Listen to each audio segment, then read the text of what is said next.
Olá pessoal, então para a gente dar início à série de vídeos, para a gente poder estar falando um pouquinho mais sobre a residência multiprofissional, em especial a residência da UERN, a gente gostaria de primeiro estar se apresentando para vocês. O meu nome é Fernanda, sou fisioterapeuta, graduada pela UNP Mossoró e estou residente em Atenção Básica, Saúde da Família e Comunidade lá na UERN. Eu sou Camila, sou assistente social, graduada pela UERN, mestrado em Direitos Sociais e Serviço Social também pela UERN, e hoje também estou residente, junto com Fernanda, na Residência de Atenção Básica, Saúde da Família e Comunidade, também pela UERN. Então nós gostaríamos de estar agradecendo o convite do Centro Acadêmico de Fisioterapia da UNP Mossoró, para a gente poder estar passando um pouquinho do conhecimento que a gente tem a respeito do SUS de uma maneira geral.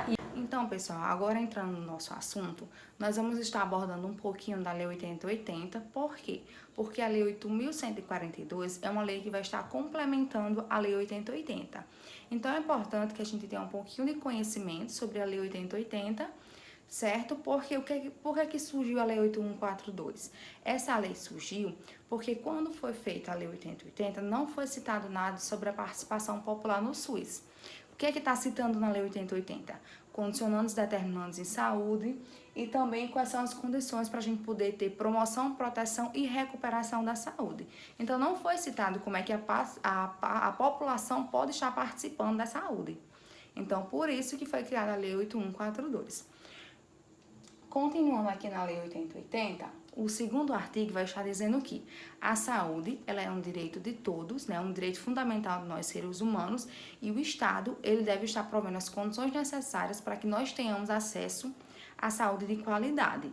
Já o artigo 3º, ele é um artigo que ele foi atualizado agora em 2013, e ele é um artigo que vai estar falando quais são os condicionantes e os determinantes em saúde. Como, por exemplo, nós temos alimentação, moradia, transporte, o acesso à educação, lazer e alguns outros. E quando foi feita a alteração em 2013, foi incluído também a questão da atividade física. Então, o artigo 8º da Lei 8080, ele vai estar dizendo o quê? As ações e serviços de saúde executados pelo SUS, seja diretamente ou mediante participação complementar da iniciativa privada, eles vão ser organizados em nível de região e hierarquização, ou seja, será regionalizado e hierarquizado e vai ser em níveis de complexidade crescente. Então, da complexidade mais simples para a complexidade mais avançada.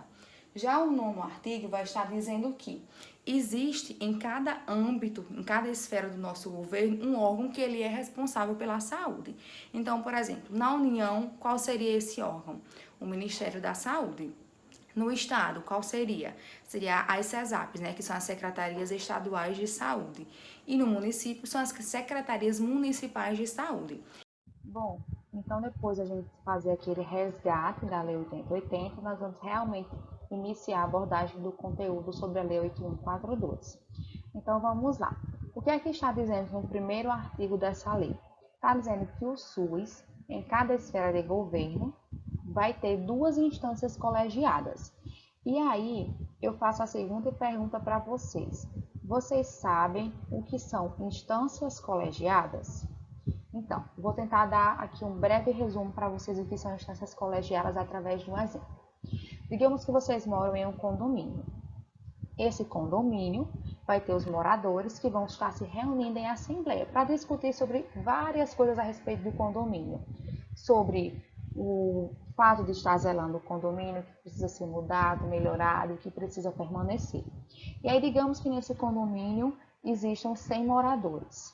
E foi marcada uma reunião para todos os moradores se reunirem e debater sobre um problema que está tendo na água. E aí, desses 100 moradores, apenas 80 moradores vão para essa reunião. Essa reunião nós vamos chamar ela de assembleia.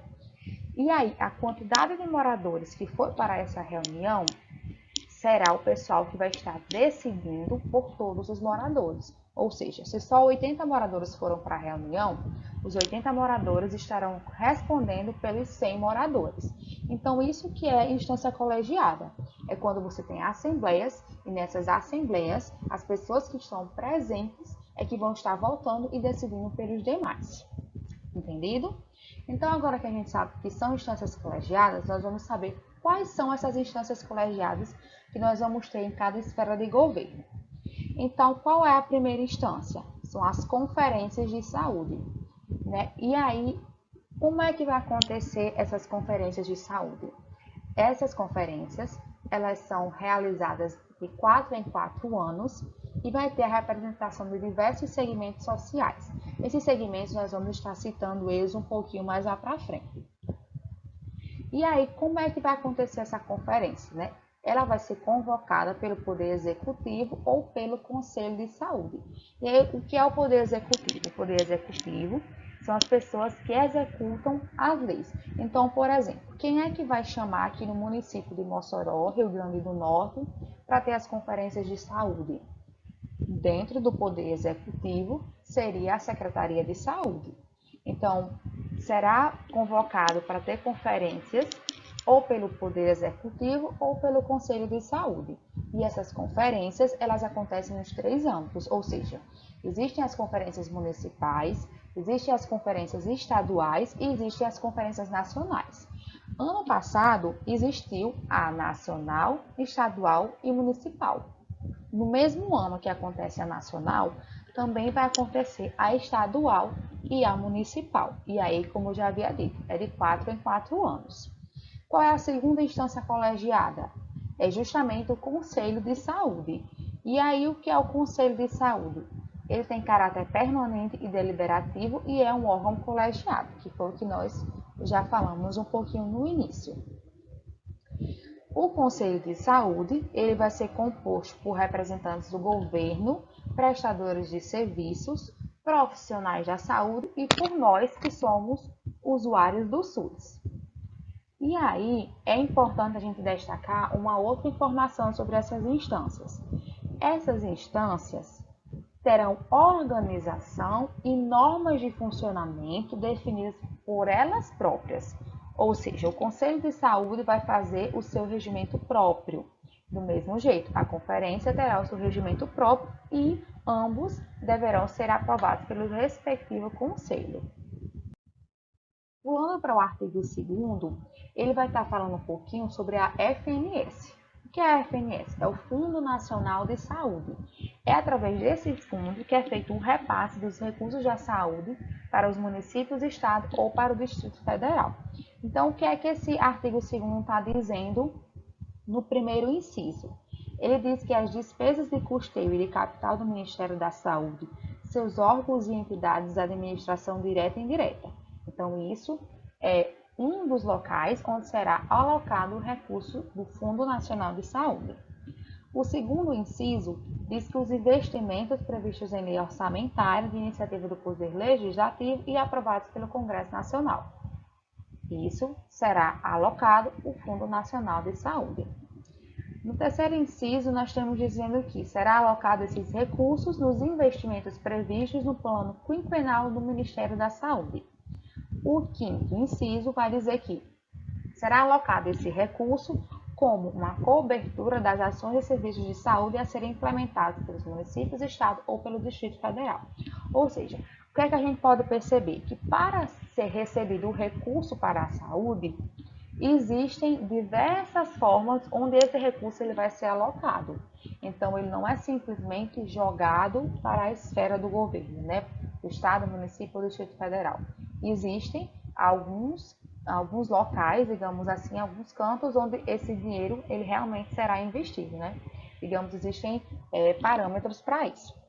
E aí o parágrafo único vai dizer que os recursos referidos no inciso 4º desse artigo destinados-se-ão a investimentos na rede de serviços e também na cobertura assistencial ambulatorial e hospitalar e também para as demais ações de saúde. No artigo 3º, ele vai estar falando que os recursos, né, do que fala no inciso 4º do artigo que nós acabamos de ler, serão repassados de forma regular e automática. Como assim?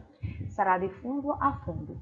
Será passado o recurso do Fundo Nacional, por exemplo, para o Fundo Municipal de Saúde, certo? Então, é isso que quer dizer o fundo a fundo, quando o dinheiro vai diretamente para aquela esfera de governo.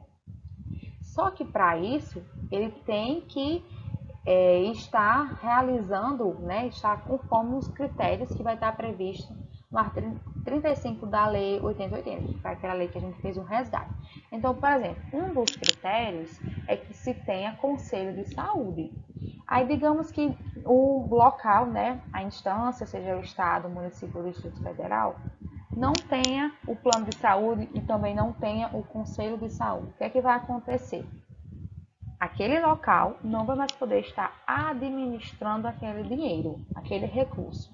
Quem vai estar administrando será o Estado ou a União.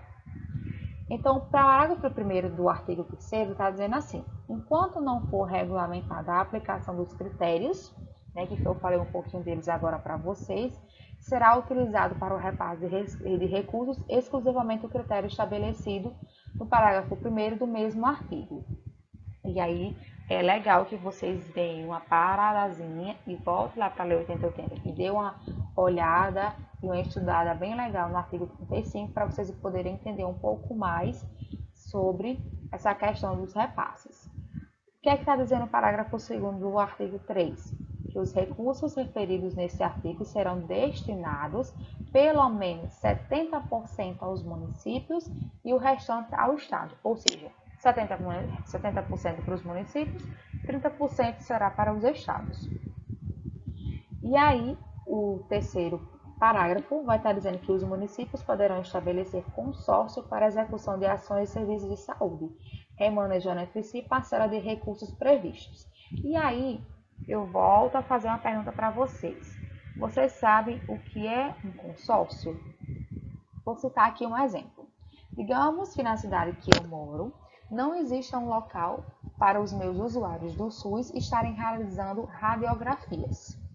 E aí eu, Fernanda, né, enquanto prefeita, tenho uma cidade vizinha à minha que existe um local que faz radiografias. Então eu falo com as pessoas do poder, né, por exemplo, o prefeito daquela cidade vizinha, e vou dizer: João, na minha cidade não tem um local para poder estar realizando as radiografias.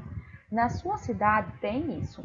Então vamos fazer o seguinte: eu pago a você X reais para você fazer X radiografias. Então isso é um consórcio, né? E os municípios eles podem estar fazendo esses consórcios para executar as ações e os serviços de saúde. O quarto artigo, ele vai estar falando que, para receber os recursos de que trata o artigo 3º dessa lei, os municípios, os estados e o Distrito Federal deverão contar com algumas coisas para poder receber esse recurso. Lembrando que esse recurso ele vem de fundo a fundo. Qual é o primeiro critério? Tem que ter um fundo de saúde, porque se o dinheiro, se o recurso vai sair do Fundo Nacional para o Fundo Municipal, deve existir uma conta, né, para que esse recurso ele seja repassado. O segundo é que deve existir o Conselho de Saúde. Se não existir o Conselho de Saúde, o município, o Estado ou o Distrito Federal, ele vai estar perdendo o direito de estar administrando o seu recurso. Plano de saúde, e aí eu chamo a atenção a questão do plano de saúde, porque muitas vezes as pessoas entendem que plano de saúde são apenas aqueles planos que são pagos, aqueles planos que você paga um valor X, que geralmente eles cobram por idade. Então, plano de saúde não é apenas esses planos que são pagos particulares, até porque o SUS ele é um plano de saúde. Então, por exemplo, aqui no município de Mossoró existe um plano de saúde que está com vigência agora do ano de 2017 e ele é para o ano de 2017 e o ano de 2021. O que é que tem a dizer nesse plano de saúde? Nesse plano de saúde tem fazendo todo o contexto histórico da cidade de Mossoró. Como a cidade de Mossoró existiu, qual foi o nome, porque antes de ser Mossoró existia um outro nome, que era a Vila de Santa Luzia. Vai fazer um resgate sobre a história de Lampião, vai falar um pouquinho da arte, da cultura, vai fazer um resgate bem geral da quantidade de habitantes, a quantidade de homens, a quantidade de mulheres, que nós sabemos que no município de Mossoró existe 51% de mulheres e os 49% que é de homens, ou seja, nós mulheres somos a maioria no estado de Mossoró. E aí ele vai falar sobre a população em geral, vai segmentar as populações, como por exemplo, população LGBT, mulheres, homens, pessoas privadas de liberdade, deficientes e etc. Então, o plano de saúde é uma coisa muito ampla, onde você vai pegar a população como um todo, estudar ela e vai chegar a diversas conclusões. Por exemplo, qual é uma conclusão que nós temos em Mossoró a respeito da alimentação? É que Mossoró, assim como o restante do mundo, está acompanhando essa mudança de que uma grande parte das pessoas estão com sobrepeso e obesidade. Mas qual é uma característica que nós temos aqui em Mossoró? Que nós temos um alto índice de desnutrição em crianças. Então, no plano de saúde, vai ter dizendo, nós temos esse problema de desnutrição. Nós vamos fazer tais e tais ações para que a gente possa combater essa desnutrição. Então, o que é que tem dizendo o inciso 4º, né? Que deverá existir relatórios de gestão que permitam o controle do que trata o parágrafo 4º do artigo 33 da Lei 8080. E aí eu convido vocês para fazer esse resgate e voltar lá no artigo 33. Quinto inciso, vai falar que tem que existir uma contrapartida de recursos, ou seja, não vai ser apenas a União que vai estar custeando a saúde. O Estado, o município ou o Distrito Federal também deve entrar com a contrapartida, tá bom? Lembrando que a União vai passar 70% para os municípios e 30% para os estados. O que é que tem dizendo o inciso 6? Que deve existir uma comissão de elaboração do plano de carreira, cargos e salários, previsto o prazo de 2 anos para a sua implementação. Parágrafo único diz exatamente aquilo que já foi falado no início do artigo. Se o município, o estado ou o Distrito Federal não cumprir os requisitos que estão estabelecidos nesse artigo 4º dessa lei, implicará que os recursos eles não serão administrados por tal instância, e sim pelo Estado ou pela União. Então, digamos que o município de Mossoró não tivesse plano de saúde, não tivesse fundo nacional. Quando fosse para vir um recurso, Mossoró não iria administrar esse recurso. Quem iria administrar seria o Estado ou a União. E aí agora nós vamos entrar no decreto 453. Então nós já terminamos a parte 8142, que é uma parte mais geral, certo? Que vai dar algumas informações muito importantes sobre a questão dos recursos, do que é uma conferência, do que é um conselho, mas é realmente no decreto 453 de 2012 que nós vamos estar falando bem mais a fundo dos conselhos de saúde. Então, o que é que tem dizendo lá na primeira diretriz desse decreto? Tem dizendo aquilo que já foi falado na Lei 8142, que o Conselho de Saúde é uma instância colegiada, é deliberativa e é permanente. O Conselho de Saúde, ele acontece nas 3 esferas do governo, que é município, estado, Distrito Federal e nacional. Ou seja, aqui em Mossoró nós temos o Conselho Municipal, no estado nós temos o Conselho Estadual e no Brasil nós temos o Conselho Nacional de Saúde, certo?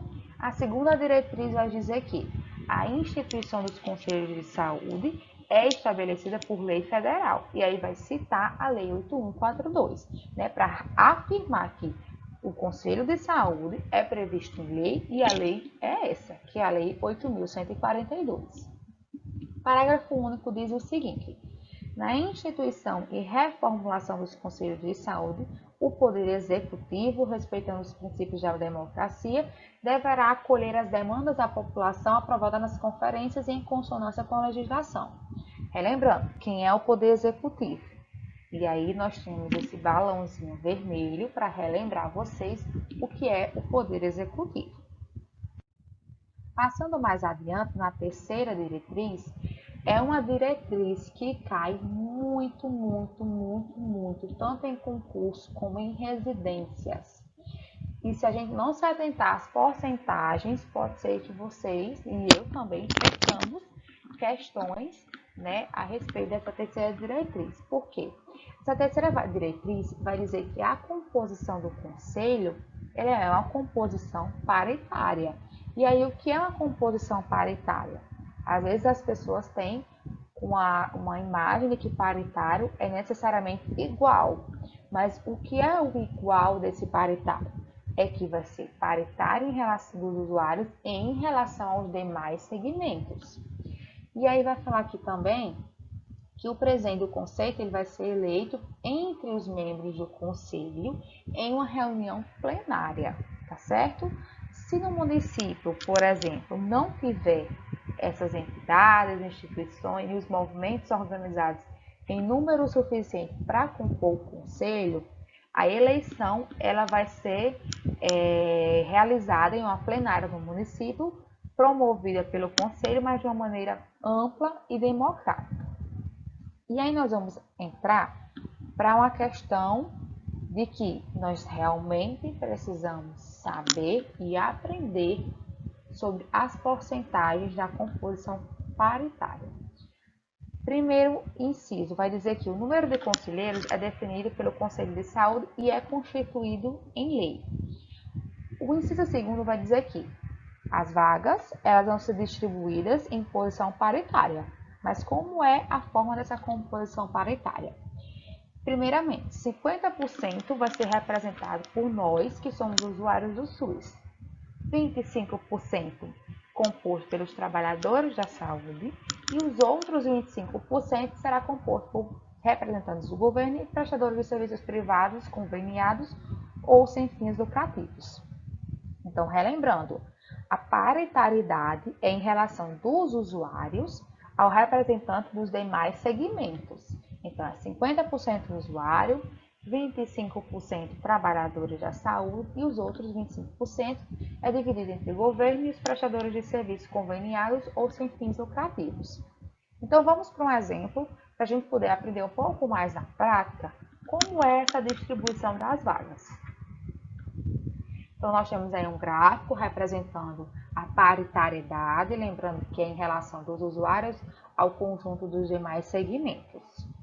Então, digamos, tá, uma situação aqui hipotética, que o Conselho de Saúde terá 20 conselheiros. Se ele tem 20 conselheiros, qual é a metade de 20? A metade de 20 é 10. Então, nós teremos 10 representantes de quem? Das entidades e dos movimentos dos usuários. Ok, entendi que nós temos 20 conselheiros, desses 20, 10 serão os representantes de usuários e o restante, Fernanda, será composto por quem? O restante é 25% pelos trabalhadores da saúde. Quanto custa 25% de 20, Fernanda? 5. Então, nós teremos 5 representantes de trabalhadores da saúde. E aí, os outros 25%, que são 5, será dividido entre representantes do governo e os prestadores dos serviços, ok? Então, se a gente somar as porcentagens, vai dar 100%, e 100% vai ser a quantidade X que terá de conselheiros no Conselho de Saúde. Então, vamos lá para qual é a composição, quais movimentos eles podem estar sendo representados dentro do Conselho de Saúde. Vamos ver o que tem aqui na tela. A participação de órgãos, entidades e movimentos sociais terá como critério a representatividade. Isso aqui é algo muito importante. Então, a representatividade. O que mais? A abrangência e a complementariedade do conjunto da sociedade. Preste atenção nessas palavras, que pode ser que venham em questões e troque alguma dessas palavras e a gente acaba perdendo a questão. No âmbito de atuação do Conselho de Saúde, de acordo com as especificidades locais, aplicando, mais uma vez, o princípio da paridade, serão contemplados, dentre outras, as seguintes representações. Antes de a gente passar para as representações, de a gente citar essas representações, vamos relembrar, tá? Quais são os critérios para os movimentos ter participação, para as entidades e os órgãos terem participação? É a representatividade, a abrangência e a complementaridade. E aí, nesse inciso, vai estar relembrando, aplicando o princípio da paridade, que foi aquele princípio que a gente acabou de falar sobre eles. Então, quais são as representações que nós podemos ter dentro dos conselhos de saúde? Nós podemos ter os moradores, movimento LGBT, da população negra, dos indígenas, e nós temos várias outras representações que nós podemos ter. Como, por exemplo, nós podemos ter a representação do órgão de defesa do direito do consumidor, tá? Então, esse também é uma representação que pode estar tendo dentro dos conselhos. Seguindo adiante, nós vamos ver o seguinte inciso, né? O quinto inciso vai dizer o seguinte: as entidades, movimentos e instituições eleitas no Conselho de Saúde terão os conselheiros indicados por escrito, conforme processos estabelecidos pelas respectivas entidades, movimentos e instituições, e de acordo com a sua organização, com a recomendação de que ocorra a renovação de seus representantes. No próximo inciso vai falar como, teoricamente, deve ser essa renovação. Então, diz o seguinte: recomenda-se que a cada eleição os segmentos de representação dos usuários, trabalhadores e prestadores de serviço, ao seu critério, promovam a renovação de no mínimo 30% de suas entidades. Prestem atenção à questão da porcentagem, porque pode ser que eles façam pegadinha em relação à porcentagem de que deve ser renovado a cada eleição, tá? Então, continuando. A representação nos segmentos deve ser distinta e autônoma em relação aos demais segmentos que compõem o conselho. E aí vem uma informação muito importante. Se tiver um profissional que tenha um cargo de direção ou um cargo de confiança no SUS, ou se ele for um prestador de serviços, ele não pode ser representante dos usuários ou dos trabalhadores. Por quê? Porque isso pode gerar conflitos de interesses, tá certo? Próximo inciso vai dizer aqui: a ocupação de funções na área da saúde que interfiram na autonomia representativa do conselheiro deve ser avaliada como possível impedimento da representação, né? Então, esses pormenores assim, de que impedem, não pode, tem que ter uma renovação, são pontos que a gente deve prestar bastante atenção, porque pode estar sendo confundido ou trocado por outras palavras nas questões. Seguindo adiante, nós vamos ter dizendo que a participação dos membros eleitos do Poder Legislativo é aquele poder que legisla, né, nas leis, representação do Poder Judiciário e do Ministério Público como conselheiros não é permitida nos conselhos de saúde. Mais uma vez, prestando atenção nesses pormenores, tá? Quando a gente tiver questões afirmativas que dizerem assim, não, nunca, sempre, respectivamente, a gente sempre tem que estar prestando e tendo um pouco mais de cuidado para a gente não perder uma questão ou a gente não deixar de compreender a lei realmente como ela é devido a esses pormenores. Então, o que é que está dizendo o inciso 9? Diz assim: quando não houver conselho de saúde constituído ou em atividade no município, então, por exemplo, digamos que aqui em Mossoró não tivesse um conselho de saúde, o que é que iria acontecer? O conselho estadual, ou seja, o conselho do estado do Rio Grande do Norte de saúde, é que vai assumir, junto ao Poder Executivo Municipal, a convocação e a realização da Conferência Municipal de Saúde, que terá como um de seus objetivos a estruturação e composição do Conselho Municipal.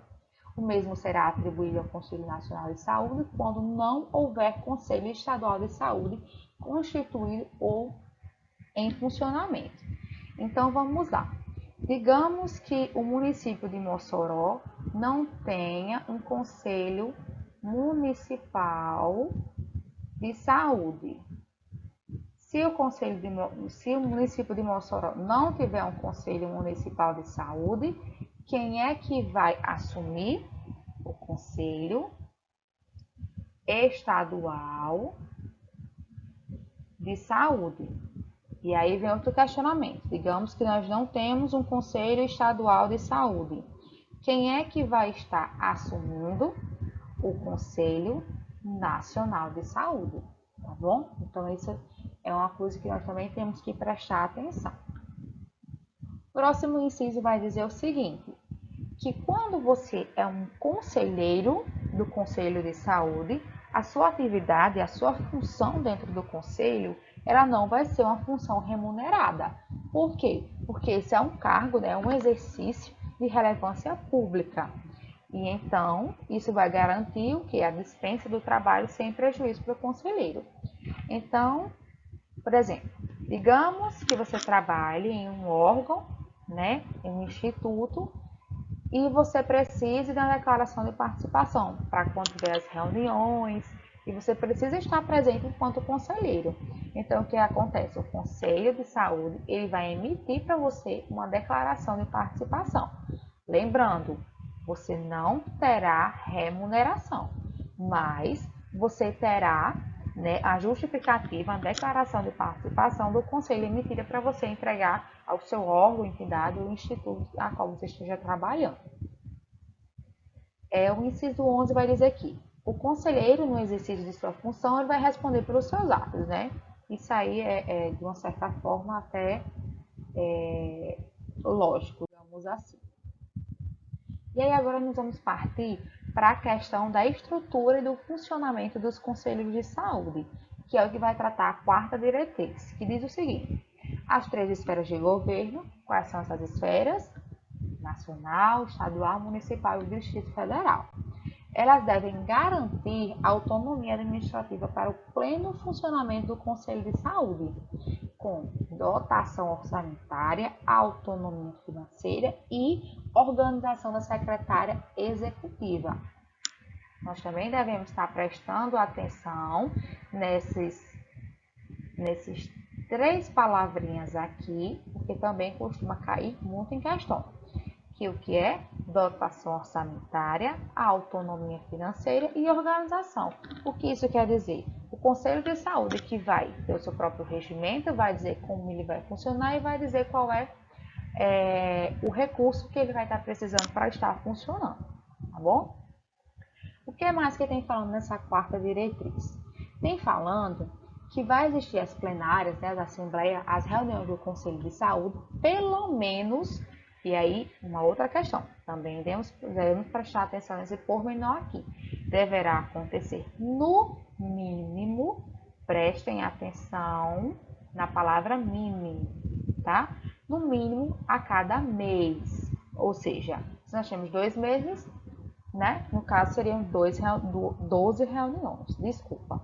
Só que aí podem ser convocadas reuniões extraordinárias, e aí isso vai ter como base o regimento interno, tá bom? A pauta e o material de apoio das reuniões, eles serão encaminhados aos conselheiros com antecedência, novamente, mínima de 10 dias, tá? Então, as reuniões, elas também serão abertas, também deverão ser em espaços e horários que possibilitem a participação da sociedade. Porque se a gente for estar relembrando a Lei 8080 nos seus primeiros artigos, vai dizer que não vai ser só o Estado que deve estar, né, participando da saúde. Nós, como sociedade, também devemos estar participando da saúde. Então, por isso que devem ser em um local público, em um espaço e horário que dê para que as outras pessoas da sociedade possam estar participando, tá bom? Uma outra informação que é muito importante sobre a quarta diretriz é que, de 3 em 3 meses, o gestor ele deve realizar uma prestação de contas para o conselho. Então, ele realmente vai chegar para o conselho, vai se reunir e vai dizer, no plano de saúde tinha previsto isso, isso e isso para esse período. E aí, o que foi que nós conseguimos fazer? Quais foram as ações que nós fizemos? As ações que nós fizemos foram essa e essa, tá? É realmente uma prestação de contas sobre o conselho. Então, vamos só relembrar aqui alguns aspectos que a gente viu na Lei 8.142 e no Decreto 453. E nós vimos, nós temos 2 instâncias colegiadas no SUS, que é as conferências e os conselhos, tá? Tanto a conferência como o conselho terá um regimento próprio que será aprovado pelo próprio conselho, tá? Existem alguns critérios que os estados, municípios e Distrito Federal devem estar atentos e está em dias com esses critérios para que possam receber os recursos. Um desses critérios é ter os conselhos de saúde. Quando não se tem um conselho de saúde, quem deverá assumir para fazer as conferências é o conselho estadual. Se não tiver o estadual, é o nacional, tá? Mas o ideal é que nós tenhamos municipal, estadual, distrito federal e o nacional. E aí vai ter as reuniões do conselho, que o ideal seria uma, né, no mínimo uma por mês. Nós temos uma composição paritária dos usuários em relação aos outros segmentos da composição dos conselheiros do Conselho de Saúde. E existem algumas regrinhas, tá, para você poder ser conselheiro. Por exemplo, você vai ter que estar responsável, né, se responsabilizar por, naquele momento de você estar sobre conselheiro, de realmente ser responsável quando você está naquele cargo, naquele momento. Se você trabalhar, o conselho vai estar lhe dando, né, uma declaração, né, de que você estava naquele momento trabalhando como conselho. A sua atividade não vai ser remunerada e o gestor vai ter que fazer uma prestação de contas de 3 em 3 meses, né, realmente com um relatório explicando quais são as ações que ele está desenvolvendo para aquela sociedade, né? Seja município, seja estado ou seja a nação. Agora, nós estaremos fazendo a resolução de questões e essas questões elas estarão sendo comentadas. Olá, gente! Como a Fernanda falou, agora a gente vai para um momento de muita importância nesse processo de preparação para provas de residências e de concursos na área da saúde, mas também em outras áreas, que é o momento de resolução de questões. Nesse momento em que a gente vai perceber o que é que tem caído com mais frequência nas provas, qual que é o perfil da nossa banca. Então, se a nossa banca ela é uma banca mais crítica, que traz mais um contexto histórico, político, econômico, ou se ela é uma banca mais direta, como alguns gostam de chamar, se ela é uma banca mais decoreba, se cai tal e qual que está na lei, ou se é uma banca que ela traz estudo de caso. Então, é aquela questão, a gente aprende fazendo. Uma outra dica é que no nosso processo de preparação, a gente faça um processo de leitura do conteúdo, seja da política, seja da lei. A gente trabalha também produzindo resumos práticos, diretos, e que a gente tenha estabelecido de quanto em quanto tempo a gente vai revisar aquilo que a gente estudou. Então, seja semanalmente, seja quinzenalmente, seja de 4 em 4 dias, revisar aquilo que foi estudado e sempre estar respondendo questões. Então, por isso que a gente está trazendo questões para vocês.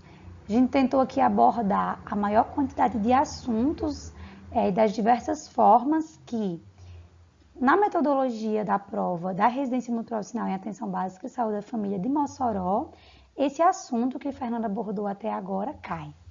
Então, vamos para a nossa primeira questão.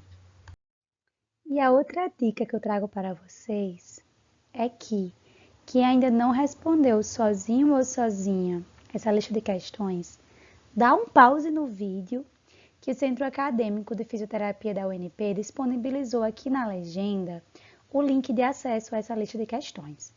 A gente entende que, quando vocês tentam responder sozinhos ou sozinhas, depois vêm ouvir os nossos comentários, vocês veem com outro olhar, um olhar mais atento às principais dúvidas e às principais dificuldades de vocês em cada questão. E quem já respondeu, vem com a gente que a gente vai começar os nossos comentários. A nossa primeira questão é da banca IDECAM, de uma prova da Empresa Brasileira de Serviços Hospitalares do cargo de enfermeiro do ano 2014, mas ainda uma questão muito atual. E a gente resolveu trazê-la, aliás, para vocês, pelo fato de que é uma questão que aparentemente é fácil, mas que tem um alto índice de erros. Vou logo dizer que a maior parte das pessoas marcam como alternativa correta a alternativa A Lei 8080 do ano de 1990 e não é. Então vamos ver o que é que a questão quer da gente e algumas formas de respondê-la. A questão diz assim: antes da criação do Sistema Único de Saúde, a saúde não era considerada um direito social. O SUS foi institucionalizado no Brasil com A. Então, a questão quer saber da gente, a partir de qual lei ou qual normativa o SUS foi institucionalizado no Brasil. Como assim? A partir de qual lei ou normativa a saúde, que vai ser prestada por meio do SUS, passou a ser entendida como um direito do cidadão e dever do Estado.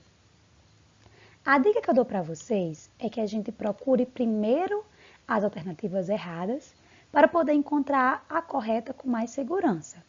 E aí que a gente saia cancelando as alternativas que estão mais na cara, que são erradas. A primeira que eu cancelaria seria a C, porque diz aqui a declaração de Alma-Ata. Não. A declaração de Alma-Ata, na verdade, trata-se da declaração construída a partir de uma conferência internacional de cuidados primários à saúde.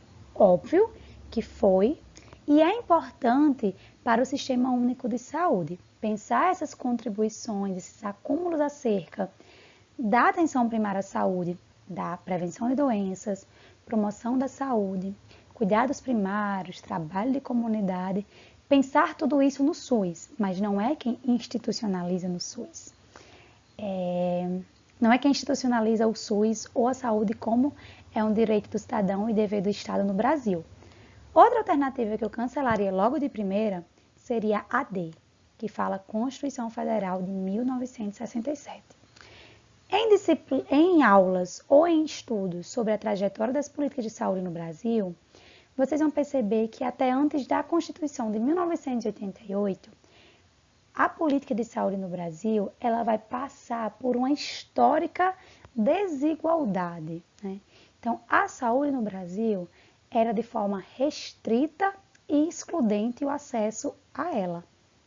Como assim? Por muito tempo, as vias de acesso à saúde eram Santas Casas de Misericórdia, filantropia, caridade, para os que não podiam pagar ou não estavam trabalhando de carteira assinada. Uma outra via de acesso, profissionais liberais, quem podia pagar, pagava o profissional. E aí uma terceira via, mas que vai depender do tempo, do período histórico, que vai ter CAP, IAP. E aí depois de 1977, a partir de 1977, vem o SIMPAS, que é um sistema que vai ter duas formas de prestar, digamos, serviços. Como assim? O INPS, que era a Previdência, e o INAMPS, que era a assistência médica. No entanto, só quem tinha acesso a essa forma de prestação do serviço de saúde eram pessoas que estavam no mercado formal. Então, autônomos? Não. Pessoas de carteira assinada e seus dependentes. Então, a forma histórica de garantia da saúde no Brasil, ela é uma forma restrita, ela é uma forma excludente. Quem vai marcar essa mudança é justamente a Constituição Federal de 1988, que vai trazer pela primeira vez, numa lei, a saúde como direito do cidadão e dever do Estado. Trazendo outras discussões para vocês, para que a gente quebre essa questão todinha. Se eu perguntar para vocês assim, qual foi a primeira vez que um sistema de saúde público, gratuito e universal saiu em algum documento escrito? Algumas pessoas podem me responder que foi no relatório da 8ª Conferência Nacional de Saúde. Aí eu pergunto para vocês. Então, a gente poderia dizer que o SUS foi institucionalizado pelo relatório da 8ª Conferência Nacional de Saúde? Não. Por que não? Para a gente dizer que não, a gente precisa ter um pouquinho de noção de direito e legislação social. É a gente compreender que relatórios de conferência, eles são muito importantes para subsidiar, para trazer a base do que vai ser votado e talvez virar uma lei.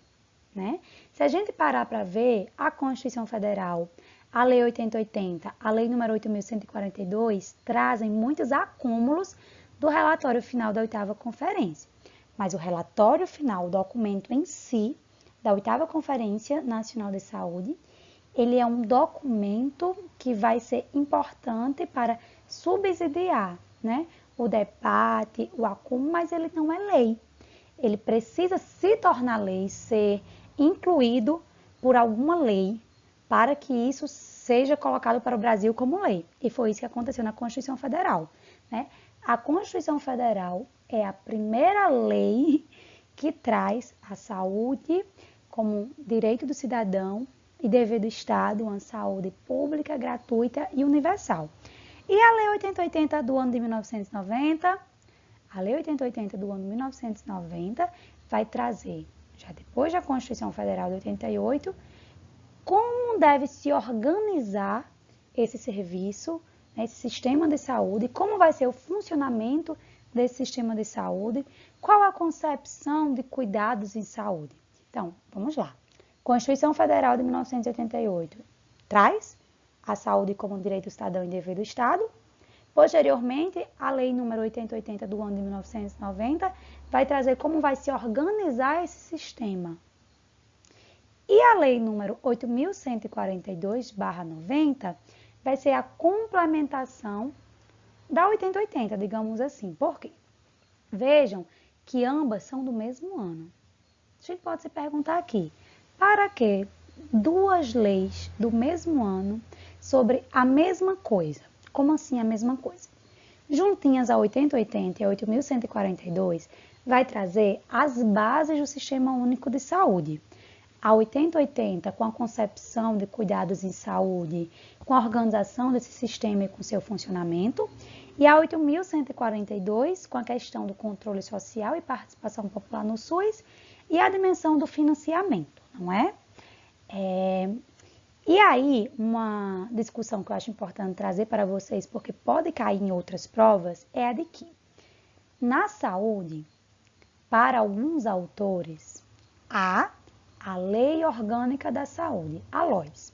Se uma questão ou um autor falar em Lei Orgânica da Saúde no singular, está falando da Lei 8080/90.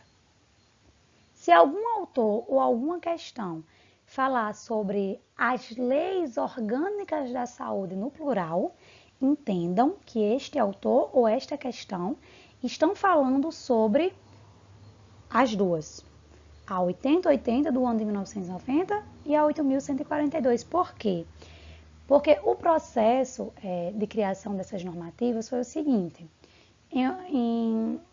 Durante a criação da 8080 do ano de 1990, o que estava sendo construído e estabelecido sobre controle social e participação popular no SUS acabou saindo por um contexto, né, de um governo com políticas neoliberais, com práticas neoliberais.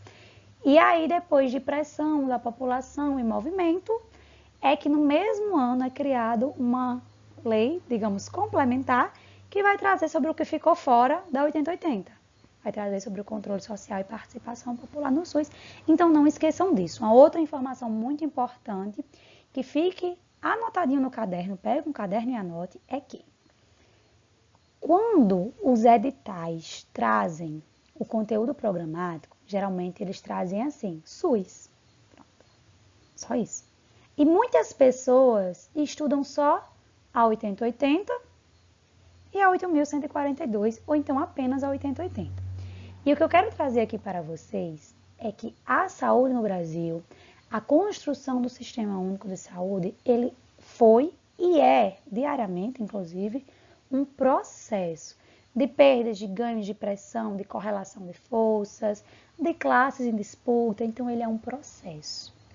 E para compreender esse processo, quando o nosso edital diz que a gente deve estudar SUS, a gente precisa estudar algumas legislações básicas que eu vou dizer aqui para vocês. Primeiro conteúdo dentro de SUS que a gente precisa estudar é um pouco do histórico, da trajetória da política de saúde no Brasil. E com mais destaque, o relatório da 8ª Conferência Nacional de Saúde. Claro, está dentro da trajetória das políticas de saúde no Brasil, mas estude com mais destaque. Porque vocês vão ver que esse relatório vai trazer muitos dos subsídios, das discussões que depois vão ser incorporadas ou não pelas leis que vão vir depois desse relatório. Então, primeiro, trajetória das políticas de saúde no Brasil, relatório da 8ª Conferência Nacional de Saúde. Segundo, estude a Constituição Federal, do artigo 196 ao artigo 200, tá bom? Depois a gente passa a estudar a Constituição Federal, institucionaliza, né? Traz como saúde é direito do cidadão e dever do Estado mediante uma política pública que é o Sistema Único de Saúde universal, gratuita. Depois a gente vai estudar a Lei 8080 do ano de 1990, que é quem vai trazer a concepção de saúde que vai ser seguida nesse sistema, que vai trazer a organização e o funcionamento. Quinto, vamos estudar a 8.142 do ano de 1990, que vai trazer sobre controle social, participação popular no SUS e a questão do financiamento, que é um complemento à 8080, né? Junto com a 8080 traz as bases do SUS. Sexto, vamos estudar o Pacto pela Saúde do ano de 2006. Por quê, gente? O Pacto pela Saúde vai trazer um olhar para as necessidades, dificuldades de saúde e prioridades para as políticas, para a política de saúde seguir. Sétimo, vamos estudar o Decreto 7.508. É uma das leis que mais cai em prova, é esse decreto. Esse decreto vai aprofundar a questão da regionalização do SUS, então vai trazer conceito de regiões de saúde, de mapa de saúde, vai trazer a questão de consórcios entre municípios de uma forma mais detalhada. E por último, mais recente, do ano 2012, a gente vai estudar a 453, que foi o que o Fernando trouxe para vocês, que é o que vai trazer o complemento, né, a revisão da questão dos conselhos de saúde. Então vejam bem, esse assunto que a gente trouxe hoje nessa prova, Fernando na explanação das duas leis e eu aqui nas questões para vocês, esse assunto cai em duas vezes. Cai no assunto de SUS e cai no assunto de controle social e participação popular na saúde. Então, muita atenção e vamos à segunda questão. Gente, e depois de trazer uma questão que parece simples, mas não é tanto, a gente traz uma questão que é verdadeiramente simples, é fácil, e ela nos pergunta o seguinte: quais são as instâncias colegiadas do Sistema Único de Saúde SUS e que podem ser utilizadas pela população como forma de realizar o controle social? Então, gente, desde o primeiro artigo da 8.142, se fala que o SUS contará com duas instâncias colegiadas, nas quais a população pode estar exercendo controle, fiscalização, participação da gestão da política de saúde no Brasil. Então, sejam as conferências de saúde, né, avaliando a situação de saúde ou propondo diretrizes para a formulação da política de saúde no Brasil, ou sejam os conselhos de saúde, mas com essa atribuição de controle da execução da política, de formulação de estratégias para a execução da política. Então, direta, simples, nosso gabarito correto é a alternativa C.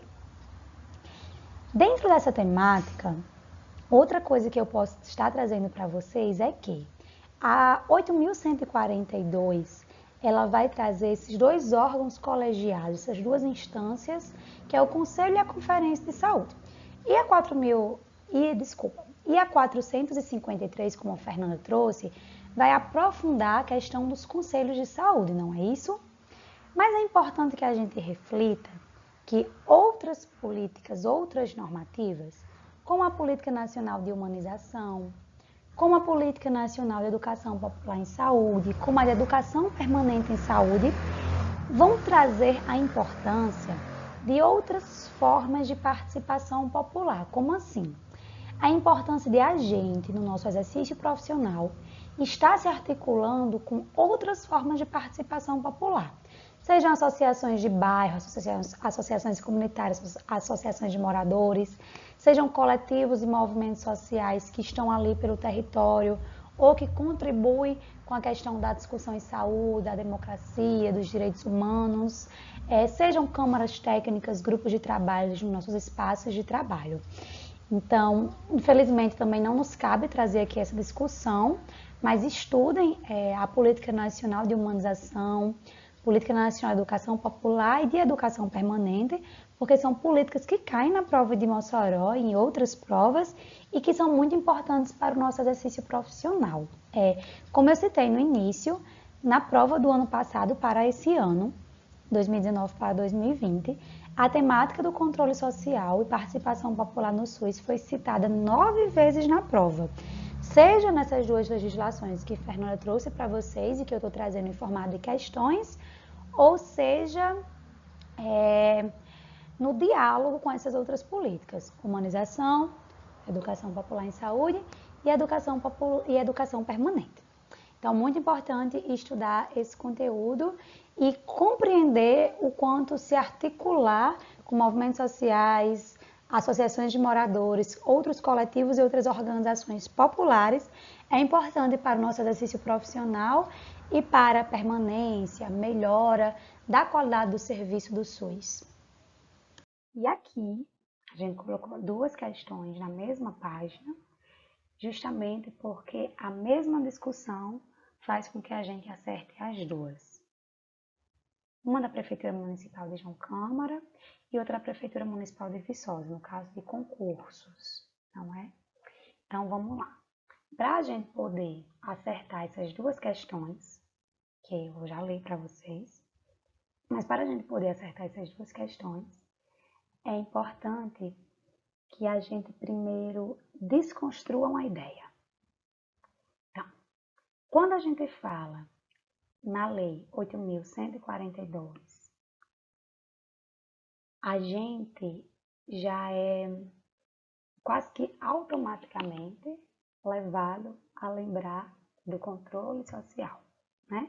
Então, se eu perguntar, de que é que fala a Lei 8.142? De que é que fala? E aí, acredito que vocês estão dizendo que ela fala sobre o controle social no SUS. Está errado? Não, está certíssimo. O que a gente precisa desconstruir é que essa lei fala apenas sobre o controle social no SUS. Então, vamos desconstruir esse apenas, porque essa tem sido uma discussão, um elemento que tem caído muito em provas e acaba caindo quase como uma pegadinha, porque o nosso pensamento automaticamente já relaciona essa lei ao controle social, mas o nosso erro é relacionar apenas ao controle social.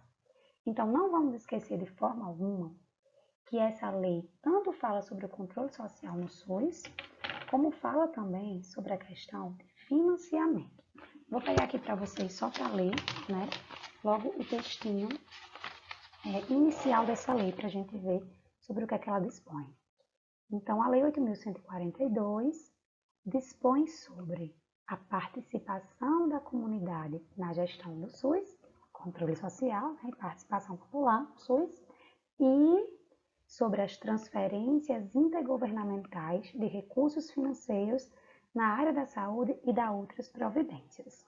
Então, não vamos esquecer que a Lei 8.142 tanto traz a dimensão do controle social, como traz essa dimensão do financiamento. Então, agora, vamos para as 2 questões. Primeiramente, questão 3, vamos seguir a ordem. Questão 3.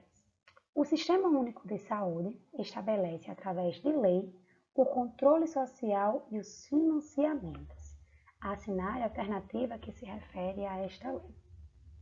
Já falamos aqui, né? Já falamos aqui de 1142. Traz a dimensão do controle social, a dimensão do financiamento. Na mesma lógica, no mesmo raciocínio, na mesma discussão, a gente vai encontrar a questão 4. A questão 4 questiona o seguinte. Na verdade, ela afirma o seguinte. A Lei 8.142 do ano de 1990, que define a participação da comunidade no Sistema Único de Saúde, também trouxe outra importante contribuição, que é gratuidade dos serviços do SUS. Vamos lembrar que a gratuidade dos serviços do SUS, o SUS como saúde pública, gratuita e universal, ela é trazida desde a sua institucionalização, desde a Constituição Federal, mais aprofundada na Lei 8080.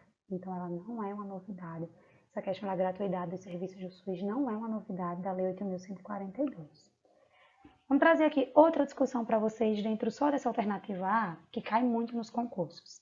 E aí cai em concurso nas diversas áreas que vocês possam fazer, se for dentro de política social, de alguma política social.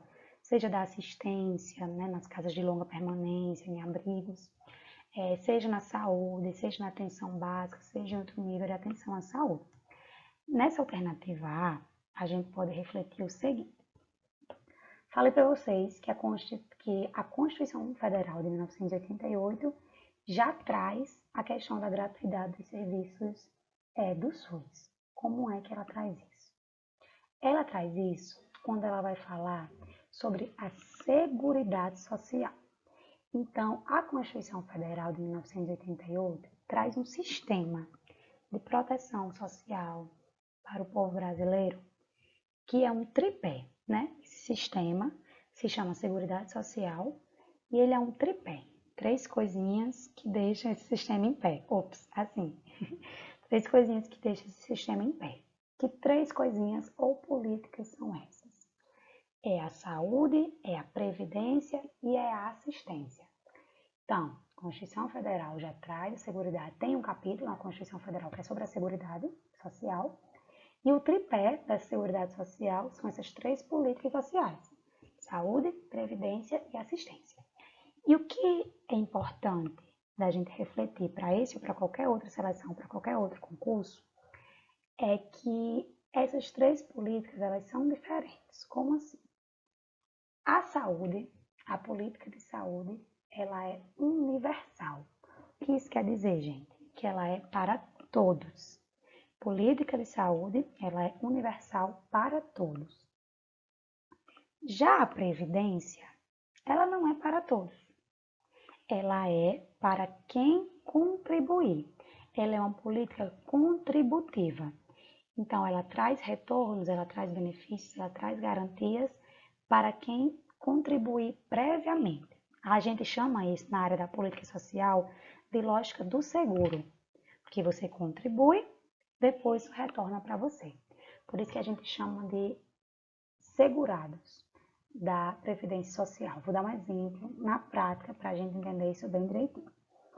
Mulheres gestantes, grávidas, que têm direito à licença maternidade. Essas mulheres só vão ter o direito à licença maternidade remunerada, ou seja, elas só vão ter direito ao auxílio maternidade se elas tiverem contribuído, tem critérios, tem prazo, se elas tiverem contribuído pelo menos 10 meses para a Previdência Social. Então, se eu engravido hoje e começo a contribuir hoje, eu não vou receber o auxílio maternidade, não vou ter a minha licença maternidade remunerada. Por quê? Porque eu preciso de 10 meses de contribuição quando eu tive um menino. Quando eu tive o bebê, eu preciso ter tido 10 meses de contribuição. Então, ter começado a contribuir para a Previdência, ou individualmente, ou na carteira assinada, um mês antes de engravidar. Deu para entender? Então, a Previdência Social, ela traz esse critério de prévia contribuição. E o SUS não. Você não precisa pagar um boleto, claro que o recurso, né, também sai dos nossos impostos como cidadãos brasileiros, mas você não precisa pagar um boleto, ter essa questão de ter carteira assinada e uma parte desse salário ir para o INSS e para a Previdência para ter acesso à saúde. Já foi assim, né? No Brasil já foi assim. Na aula de trajetórias, na aula de SUS, trajetória nas políticas de saúde no Brasil, Lei 8080 com o professor Joel, vocês vão ver melhor esse processo, essa trajetória das políticas de saúde no Brasil, que tem muitas mudanças, né? Ela já foi nessa perspectiva contributiva, ela já foi, como é que eu posso explicar melhor? Apenas para as pessoas trabalhadoras de carteira assinada, trabalhadoras do mercado formal, né? Na época de NPS, INAMPS, o professor Joel vai explicar melhor sobre isso na próxima aula. Infelizmente, não nos cabe aqui explicar. Mas aí o que foi que a gente viu até agora? SUS, universal, é para todos. Previdência, é para os seus segurados. Como assim? Na lógica do seguro, depende de uma prévia contribuição. E a assistência, que é o outro pezinho da Seguridade Social. A assistência, ela é para todos que dela necessitarem. Então, tem essa dimensão dos que dela necessitam, né? Vai garantir os mínimos sociais às famílias que estão, como a política chama, né, em vulnerabilidade social ou vulnerabilizadas.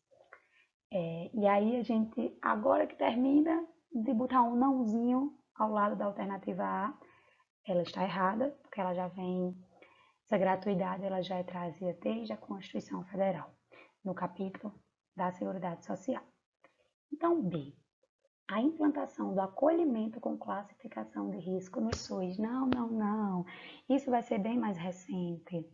Essa questão do acolhimento e acolhimento com classificação de risco, ela já vai vir na política de humanização, que é uma política super essencial, gente, para qualquer concurso, qualquer prova que vocês venham fazer.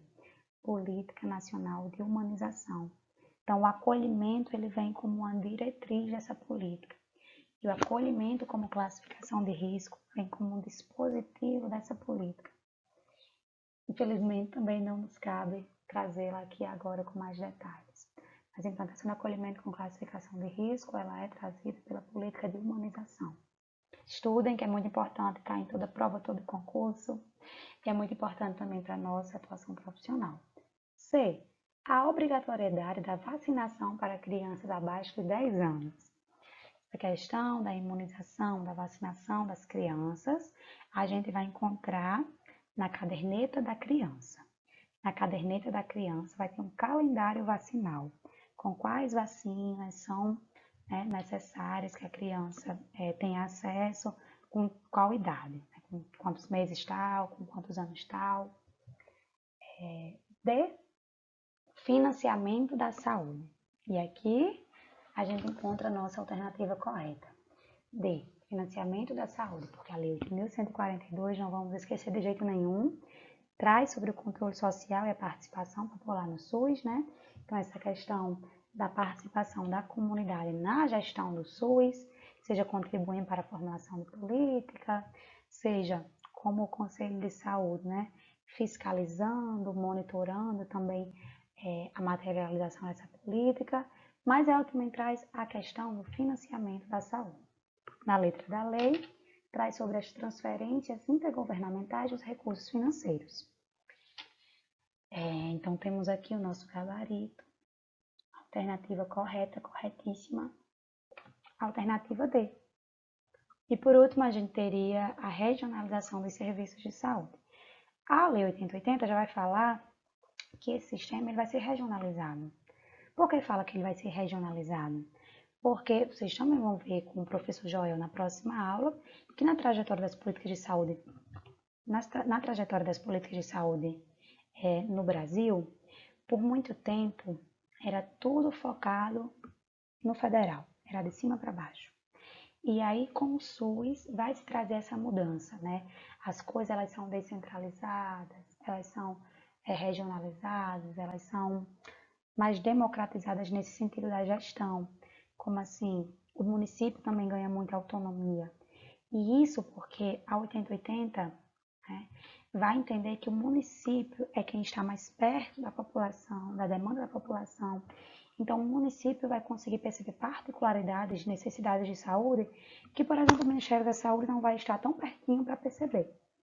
Então, a regionalização ela já é mencionada, né, na Lei 8080, e ela é também mais aprimorada no Decreto 7.508, que vai falar das regiões de saúde e outros vários elementos importantes.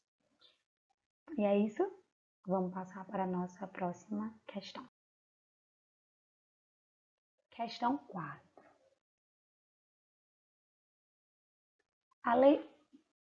é a mesma questão. Eu repeti aqui a questão, já respondemos essa, né? Foi a que discutimos até agora. Agora sim, vamos para a nossa próxima questão. Questão 5, bem recente, 2017, né? Uma prova bem quentinha. E aí vamos ver o que essa alternativa nos diz ou nos questiona. A participação da comunidade no SUS é garantida pela Constituição Federal e normatizada pela Lei nº 8.142. Com relação a este princípio constitucional basilar no SUS, assinale a alternativa incorreta. Presta muita atenção no que a questão nos pede, gente. Às vezes, respondendo tantas questões já com a cabecinha mais cansada, a gente não vai percebendo. Então, a gente pode até grifar aqui, ó. Alternativa que é a questão que é a alternativa incorreta. Então, vamos lá. Isso aqui tá bem quentinho, vocês viram agora com Fernanda, não é? Alternativa A. A composição do Conselho Nacional de Saúde é feita em igual percentual entre representantes de entidades e movimentos sociais de usuários do SUS, representantes de entidades de profissionais de saúde, incluída a comunidade científica da área da saúde, representantes do governo, de entidades de prestadores de serviços de saúde, do Conselho Nacional de Secretários, do Conselho Nacional de Secretários Municipais e de entidades empresariais com atividades na área da saúde. E aí, essa alternativa ela trouxe várias realidades, né? Vários segmentos que cabem estar no Conselho Municipal, Nacional de Saúde, representando a sociedade. Mas a pergunta é, ela é feita em igual percentual entre todos eles? Pois vocês viram com Fernanda. Aqui a gente já encontra a nossa alternativa errada, gente. Isso é um elemento que confunde muito os candidatos e as candidatas. A Lei 8.142 já menciona a paridade e a Resolução 453 vai detalhar essa paridade com percentuais. Lembram que Fernanda trouxe aqui os percentuais? Então, qual é a questão? Pessoas que só estudam 8.142 e não vê esse maior detalhamento, e só vê o termo paridade, acha que quer dizer o quê? Paridade veio para trazer uma igualdade na representação. Então, todo mundo tem o mesmo percentual. Só que aí vamos lembrar que Fernanda trouxe para a gente que essa paridade, ela está correta aqui na alternativa C, ó. Essa paridade trata-se da seguinte forma. A representação dos usuários nos conselhos de saúde e conferências será paritária em relação ao conjunto dos demais segmentos. Então, ela é paritária em relação ao conjunto dos demais segmentos. Vocês lembram que a Fernanda trouxe para a gente 50% de representantes da sociedade, né? Entidades e movimentos sociais de usuários do SUS. Os outros 50% ele vai ser dividido, não é isso? 25% para profissionais de saúde e os outros 25% para representantes do governo e entidades de prestadores de serviços. E aí essa questão de conselho profissional, de comunidade científica, são entidades que podem estar ocupando, né, a vaga, o cargo, no segmento entidade de profissionais de saúde. Então, o CRES, Conselho Regional de Serviço Social, o CREFITO, né, a OAB. Hoje o Conselho Municipal de Saúde de Mossoró tem representação do CRES, Conselho Regional de Serviço Social, e da OAB, né, com o setor de saúde da OAB. Então, ela é a nossa alternativa errada, porque ela nos diz que essa composição ela é feita em igual percentual entre todos esses outros segmentos. Na verdade, não é, né? 50 usuários do SUS e os outros 50 fica dividido. 25 profissionais de saúde e 25 representantes do governo e entidades de prestadores de serviço. Só aqui por cima nas outras alternativas, para ressaltar que o Conselho de Saúde ele tem caráter permanente, ele tem caráter deliberativo. Não vamos confundir isso, porque o Conselho de Saúde ele é permanente, né? O que acontece de 4 em 4 anos é a Conferência de Saúde. Essa Conferência de Saúde ela vai funcionar como um encontro, né? De 4 em 4 anos, um encontro. Muito importante. E o Conselho de Saúde, para quem é do centro acadêmico, fica bem facinho de entender. O Conselho de Saúde ele é um órgão colegiado, igual ao centro acadêmico. Então, tem uma coordenação, né? Ou tem os seus cargos, ou tem várias coordenações, mas, enfim, ele tem cargos, né? Porque tem um presidente que vai ser eleito no próprio conselho. E aí ele tem as plenárias, que são as reuniões, que como o Fernando trouxe para a gente, que tem que acontecer pelo menos uma vez ao mês, e extraordinariamente quando for necessário, e que de 3 em 3 meses o gestor ele vem a essa reunião para fazer a prestação de contas, né? Do plano de saúde, da materialização das políticas de saúde, de como é que esse dinheiro está sendo gasto, porque o conselho ele é permanente, igual o nosso CA. Vai mudar de gestão também, mas ele é permanente, não acontece só de 4 em 4 anos. Ele é permanente e vai estar acompanhando o andamento, a materialização da política de saúde. Então, não vamos esquecer. Permanente, Conselho de Saúde. De 4 em 4 anos, conferência. E aí, vamos passar, né, adiante. Questão 6. De acordo, também uma questão recente, uma questão que já é considerada por muitos como mais difícil, porque ela acabou trazendo elementos que não são tão abordados, que não são tão explorados nas outras questões. Essa questão do que é o conselho, do que é a conferência, essa questão da paridade, da quantidade, da porcentagem de cada segmento, são questões que caem muito. E essa questão aqui, ela já trouxe elementos que caem menos, né? E às vezes por cair menos, a gente não atenta muito na hora do estudo. Mas aí vamos tentar responder a partir do que estudamos até aqui com a professora Fernanda. De acordo com a resolução número 453, de 10 de maio de 2012, que aprova as diretrizes para instituição, reformulação, reestruturação e funcionamento dos conselhos de saúde, avalie as assertivas, identifique com V as verdadeiras e F as falsas. Vamos aqui pegar a canetinha. Os membros do Conselho de Saúde não terão as funções exercidas remuneradas. Gente, isso é verdadeiro. Na legislação, a gente vai encontrar que não há remuneração. É como o nosso conselho profissional. A gente não vai receber remuneração por ser... eu não vou receber remuneração por ser do CRES. Fernanda não vai receber remuneração se ela for do CREFITO, né? Então, não há remuneração. É um cargo de importância pública, de importância política dos nossos conselhos para a nossa profissão e para a qualidade do serviço prestado à população. E no caso aqui do Conselho Municipal de Saúde, para a qualidade, para acompanhamento, para a melhora da política de saúde no Brasil. Então, ele é um cargo, digamos, político, no sentido de comprometimento, né? Um cargo de utilidade pública. E por ele ter essa importância pública, como a lei fala, não é remunerado. No entanto, por ter importância pública, as pessoas que estão com cargos nessa entidade, elas não receberão falta no trabalho quando estiverem, por exemplo, na reunião mensal que o conselho tem que ter.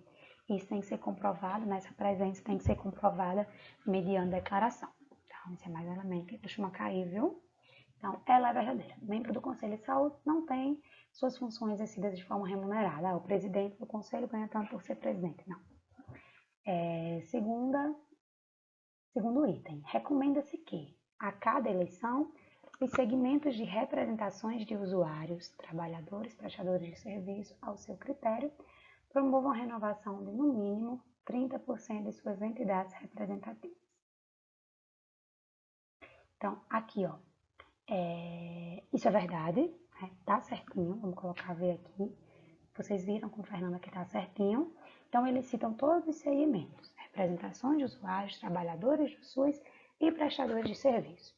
Ele só não cita o governo, porque, enfim, a rotatividade do governo vai depender das eleições, não é? Terceiro item, é importante ressaltar que a ocupação de funções na área da saúde que interfiram na autonomia representativa do conselheiro não deve ser avaliada como possível impedimento da representação de usuário e trabalhador e, a juiz da entidade, indicativo de substituição do conselheiro. Gente, erradíssima, super falsa.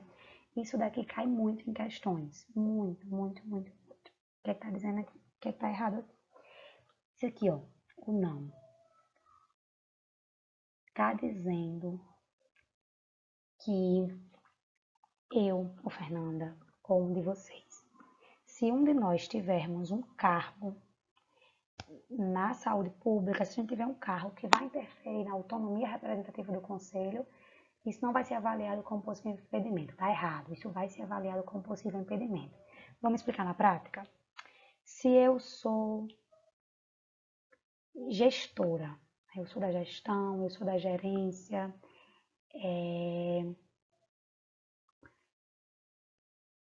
eu posso, e aí eu me coloquei para o conselho como um representante dos usuários. E aí eu posso ser impedida, sim, de assumir como representante dos usuários, porque vai se entender que os interesses eles são diferentes. O interesse da gestão pode ser, por exemplo, uma redução de gastos, uma redução de custos, uma focalização da política, uma redução do mínimo, enquanto que o interesse do usuário ele é o maior acesso à saúde. Então, é nesse sentido.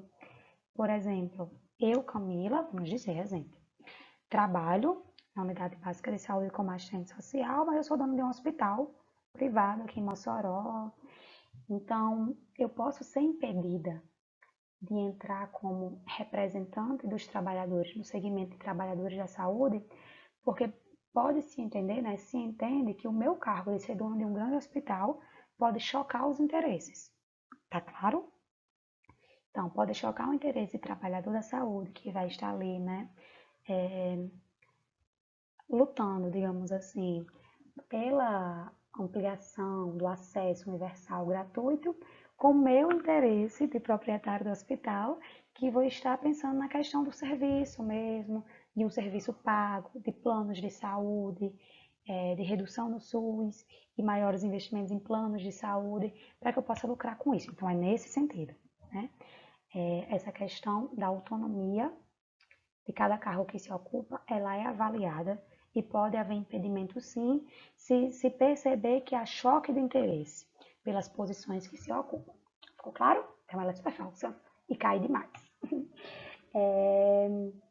Quarto item vai falar assim: quanto ao quantitativo de vagas no Conselho de Saúde, estes deverão ser atribuídos da seguinte forma: 50 entidades e movimentos sociais de usuários, 25 entidades representativas de trabalhadores na área da saúde e 25 representação de governo e prestadores de serviços privados conveniados ou sem fins lucrativos. Já conversamos aqui sobre isso nas outras questões. Fernanda já conversou sobre isso com você, já trouxe até o gráfico. Então, sabemos que é isso mesmo, super verdadeiro. E por último, a representação dos segmentos deve ser distinta e autônoma. Então, gente, esse item, se ele está correto, o terceiro item vai estar errado. Não tem como os dois estarem corretos ou os dois estarem errados, porque o que um diz, o outro desdiz, né? Esse daqui vai dizer justamente que a representação dos segmentos deve ser distinta e autônoma, né? Sem esses choques de interesses de cargo, em relação aos demais segmentos que compõem o conselho. Por isso, um profissional com cargo de direção ou de confiança na gestão do SUS ou como prestador de serviços de saúde não pode ser representante dos usuários ou de trabalhadores, tendo em vista que isso poderá gerar um conflito de interesse. Tudo que discutimos até aqui, né? Então, já temos nosso gabarito. VVFVV. Gabarito correto. Alternativa A.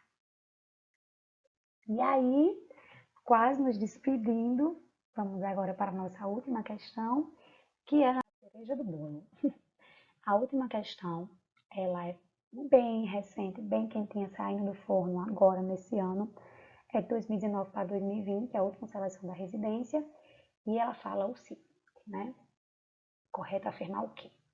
Para que a participação da comunidade seja efetiva, voltando aqui, gente, FUNCITERN, então aqui já é a nova banca, a banca atual da residência, tudo indica que esse ano, inclusive, vai ser essa banca. Então, FUNCITERN, a prova que vocês irão fazer, gosta dessa metodologia que vamos ver aqui agora, que é muito parecida com todas as questões que trouxemos anteriormente, né? Vocês perceberam que são questões mais diretas, mais objetivas, não são questões tão críticas de estudo de caso, de arrodear, não, ela é mais direta. Agora, quem for fazer residência, tentar residência aí em Natal, né, ou Currais ou Caicó, que são as provas da Comperv, aí tem um perfil mais crítico, mais histórico, né? E aí vamos, finalmente, para a nossa última questão, que pergunta o seguinte: para que a participação da comunidade seja efetiva, o Conselho de Saúde deve ter de atender a um conjunto de prerrogativas. Dentre elas, observar as recomendações quanto à sua estrutura e funcionamento. O controle social no âmbito do SUS é garantido por lei e encontra nos conselhos de saúde uma de suas importantes instâncias. Quanto à estrutura e funcionamento de um conselho de saúde, é correto afirmar que mais uma questão que trouxe assuntos que não caem muito nas provas, e é a banca de vocês, provavelmente. Então, vamos estudar, né, com muita atenção essas duas legislações. Vamos lá, ela quer saber, a questão quer saber a alternativa correta. Alternativa correta, vamos lá marcar aqui. O plenário do Conselho de Saúde se reúne a cada 6 meses e deve funcionar de acordo com o regimento interno. O plenário do Conselho de Saúde se reúne a cada 6 meses. Vimos com Fernanda o quê? E comigo aqui nos comentários. O plenário, ele deve se encontrar a cada mês, né? E extraordinariamente outras vezes se for necessário. Então, é a cada mês e não a cada 6 meses. Todo Conselho de Saúde deve possuir um plenário, pois é nele que os conselhos se encontram para deliberarem sobre os temas em pauta. Certinho, gente. Essa reunião, esse encontro, essa plenária que é feita, né, pelo menos uma vez ao mês, que é uma vez ao mês, acontece outra se for necessário, né, de forma extraordinária, que os conselheiros vão discutir, que a sociedade pode estar lá trazendo questões também, que os conselheiros vão discutir e deliberar. Já que tem que ser de uma forma coletiva, não é só um representante do Conselho de Saúde que vai decidir por todo mundo, tem que ser uma forma coletiva e tem um quórum mínimo, né, de votos e de presenças que tem na legislação. Então, é verdade, né? É verdade. Todo Conselho de Saúde deve possuir um plenário, pois é nele que os conselheiros se encontram para deliberarem sobre os temas em pauta. Certíssimo. Vamos ver as outras. A mesa diretora conduz a reunião do plenário e deve ser composta por conselheiros titulares e suplentes, eleitos pela Secretaria Executiva. Não. O conselho ele vai ter direito a ter uma secretaria executiva, vai ter um espaço físico, uma sedezinha, e ele vai ter também uma pessoa, um técnico responsável por dar esse apoio técnico. Mas a Secretaria Executiva, esse técnico e esses recursos materiais que são garantidos pela Prefeitura, o Conselho está acima, né? O Conselho, digamos que a Secretaria ela está subordinada ao Conselho, o Conselho está acima. Então, nem é a Secretaria quem decide quem são os conselheiros titulares e suplentes, né? É no processo de conferência, e nem a alternativa D está correta, que vai falar que o plenário é subordinado à Secretaria Executiva. Não, é o contrário. A Secretaria Executiva, ela garante, ela fornece suporte técnico administrativo, mas ela é subordinada ao Conselho, ao que o plenário, ao que é decidido na reunião do Conselho. E aí, por último, nossa última alternativa, que também está errada, que vai falar que os chamados grupos de trabalho e as comissões são estruturas permanentes do Conselho de Saúde por auxiliares na função do plenário. Não, gente, elas não são estruturas permanentes. Os grupos de trabalho, gente, como nos nossos conselhos das profissões também, no CRES a gente tem nossa gestão do CRES, e aí a gente se organiza em grupos de trabalho. Como assim? A gente tem o grupo do sócio jurídico, a gente tem o grupo da saúde, a gente tem o grupo da formação profissional, e esses profissionais vão estar discutindo, deliberando, fazendo formações, enfim, nessas temáticas. Os conselhos nacionais municipais de saúde podem ter grupos de trabalhos, comissões, mas eles são para assuntos transitórios. Como assim? Estamos vendo que uma problemática no município é a questão das fichas. Questão que o pessoal está indo para a fila da UBS de 4 horas da manhã pegar fichas.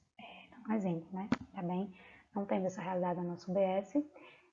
Então, é uma problemática. O conselho ele pode criar um grupo de trabalho, pessoas tais e pessoas tais, que vão ficar responsáveis por estudar essa demanda, investigar essa demanda, trazer proposições. Inclusive, uma coisa que é interessante é que pode auxiliar, pode compor, pode participar dos grupos de trabalhos dos conselhos de saúde pessoas que não são do conselho. Então, é nesse sentido. A demanda problemática apareceu, vamos criar aqui um grupo de trabalho dentro do conselho para estar investigando, pesquisando, propondo soluções para essa demanda. E aí traz isso que foi construído e proposições para a plenária, para a reunião do conselho e aí vão deliberar. Então, o nosso gabarito é a alternativa B. Todo o Conselho de Saúde deve possuir um plenário, pois é nele que os conselheiros se encontram para deliberarem sobre os temas em pauta. Então, vimos que essa é uma questão que a gente precisou saber o porquê cada outra alternativa está errada para podermos chegarmos, com certeza, com mais segurança, à alternativa correta, que é o nosso gabarito letra B. E é isso, pessoal. Chegamos à nossa última questão. E muito obrigada. Meu nome de Fernanda. E a gente se encontra logo, logo.